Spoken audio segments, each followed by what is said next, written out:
ज्यावेळेस श्रीकृष्णाला सांगतो की भगवंता परमेश्वरा, माझेच नातेवाईक या युद्धभूमीवरती माझ्यासमोर आहेत. कोणी माझा भाऊ आहे, कोणी माझा चुलता आहे, माझे सगळे नातेवाईक माझ्यासमोर आहेत. आणि असं असताना मी या लोकांशी युद्ध कसं करू? आणि जरी युद्ध केलं, मी जिंकलो, तरी या युद्धामध्ये जर मला विजय मिळाला तरी माझ्याच लोकांना हरवून जी संपत्ती मला मिळते त्याचा काय उपयोग?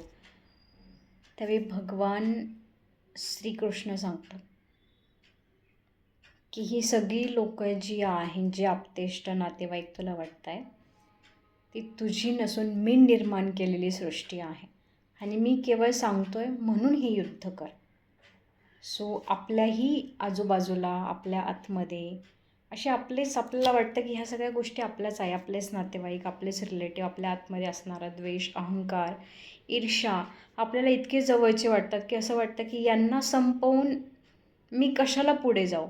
पण खरं तर हे आपल्याला कधीच कळत नाही. म्हणून अगोदर जर भगवद्गीता खऱ्या अर्थाने समजून घ्यायची असेल तर आतलं युद्ध करणं खूप महत्त्वाचं आहे.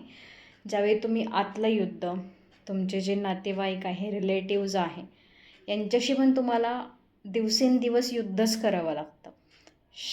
जेव्हा इथे तुम्ही सक्सेसफुल व्हाल तेव्हा खऱ्या अर्थाने भगवद्गीता तुम्हाला समजली असं म्हणावं लागेल.